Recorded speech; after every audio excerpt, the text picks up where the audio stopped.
History is not written only through victory and achievement. It is also written through suffering, through decisions that forced millions of people to pay the ultimate price. Behind every war, every purge, and every act of genocide, there are individuals who held immense power. When power is not restrained by law, morality, and independent oversight, it can become a tool of destruction on an unprecedented scale. This list is not meant to rank cruelty, but to examine cases where the decisions of a single individual led to catastrophe for entire nations and regions. The numbers mentioned are not just statistics, but lives, families, and futures erased. Adolf Hitler rose to power in a Germany devastated after World War I and a severe economic collapse. After becoming chancellor in 1933, he quickly established a dictatorship, dissolved opposition parties, arrested political rivals, and controlled the media. Anti-Jewish policies were legalized through laws such as the Nuremberg Laws, stripping Jews of citizenship and institutionalizing racial discrimination. The Holocaust was implemented as an organized program of genocide, with concentration and extermination camps such as Auschwitz and Treblinka. Around 6 million Jews were killed, along with millions of Roma people, disabled individuals, political prisoners, homosexuals, and civilians. The outbreak of the Second World War led to the deaths of approximately 70 to 80 million people worldwide. Joseph Stalin consolidated absolute power in the Soviet Union through large-scale purges during the 1930s. Hundreds of thousands were executed after staged trials, while millions were sent to the Gulag labor camp system, where harsh living conditions led to death by starvation, disease, and forced labor. The forced collectivization of agriculture resulted in severe famine, especially in Ukraine during the Holodomor, where millions died. Under Stalin, mutual accusations and state surveillance created a society that lived in prolonged fear. Mao Zedong led China with the goal of turning the country into a socialist power. However, the Great Leap Forward between 1958 and 1961 imposed unrealistic production targets and excessive grain collection, causing one of the largest famines in human history. It is estimated that between 20 and over 40 million people died. Later, the Cultural Revolution encouraged the Red Guards to attack so-called counter-revolutionary elements, leading to arrests, public humiliation, and the killing of many intellectuals and citizens. Society fell into chaos, and the education and cultural systems were severely damaged. Pol Pot and the Khmer Rouge came to power in Cambodia in 1975 with the aim of building an extreme agrarian society and eliminating all urban and intellectual influence. Cities were forcibly evacuated, and people were forced into harsh labor conditions with limited food and medical care. Those suspected of being educated, speaking foreign languages, or working for the previous government were often executed. Detention centers such as Tuol Sleng became places of torture and forced confession. Within 4 years, between 1.5 and 2 million people, nearly a quarter of Cambodia's population at the time, had died. Leopold II of Belgium ruled Congo as his personal property in the late 19th century through a colonial regime known as the Congo Free State. Under the guise of development and humanitarian goals, Congo became a source of raw materials for European industry, especially rubber. To meet production quotas, colonial authorities established a strict system of forced labor. Local people were forced to harvest rubber according to quotas set by colonial companies. Failure to meet targets could result in punishment such as beatings, detention, or mutilation as a warning. Villages were destroyed, and family members were taken hostage to force compliance.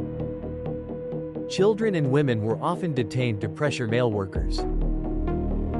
Harsh labor conditions combined with starvation and disease caused significant population decline.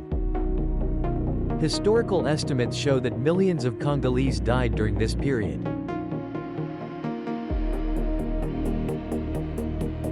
Kim Il-sung established the foundation of a totalitarian state in North Korea after 1948. When the country was formed following the Second World War. After the Korean War, his government strengthened power by building a comprehensive system of social control. Political prison camps were expanded to detain those considered disloyal or linked to hostile groups. The system applied collective punishment, where entire families and future generations could be monitored or imprisoned. Citizens were restricted in access to information, movement, and personal expression. Propaganda was used to build the leader's image as an irreplaceable central figure in political life. This centralized structure created an isolated state where obedience was maintained through surveillance and punishment.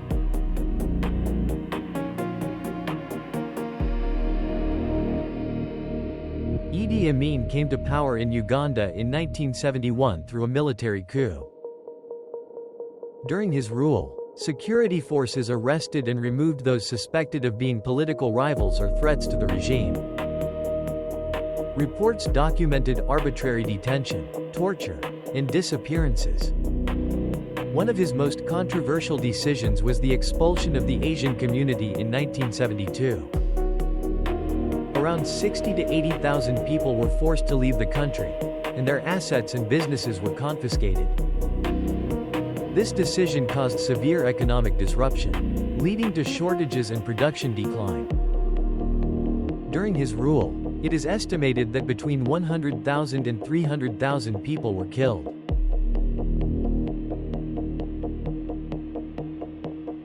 Saddam Hussein took power in Iraq and built a large security apparatus to control political opponents and maintain regime stability.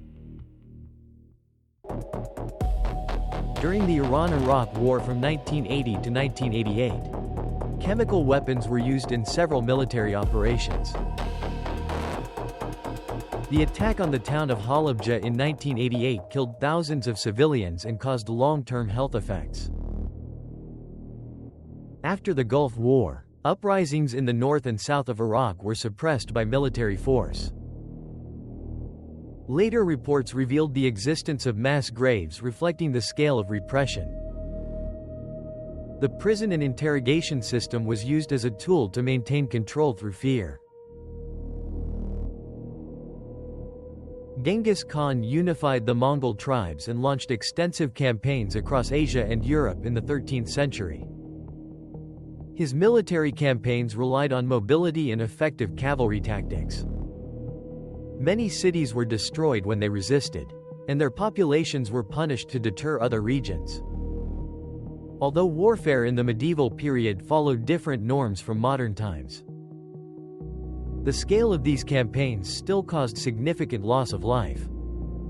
The expansion of the Mongol Empire changed political and economic structures across many regions.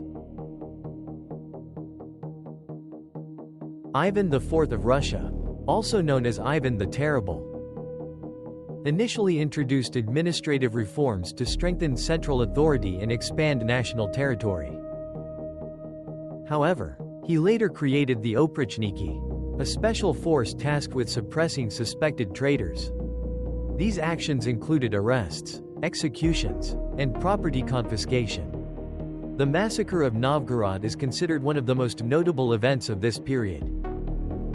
The concentration of power combined with suspicion contributed to prolonged instability in Russian history. The common element among these figures lies not only in individual actions but also in the concentration of power in a single leader. In each case, mechanisms of accountability were gradually weakened or removed. The press was controlled, opposition was eliminated, and legal systems were adjusted to serve leadership will. These changes rarely occurred suddenly. They often began with promises of stability, development, or national security. During times of crisis, societies may accept stronger leadership, but in doing so, unchecked authority can become normalized. When information is restricted and dissent is limited, extreme policies may be implemented without proper oversight. Over time, this can lead to the systematic use of repression. History shows that the consequences of such decisions may last for decades, shaping the social, economic, and political structure of entire nations. Revisiting these periods is not meant to provoke fear but to highlight the importance of accountability and transparency in governance. Power without oversight can lead to consequences beyond control. History is not only a record of the past, but also a reminder of the risks of unchecked authority.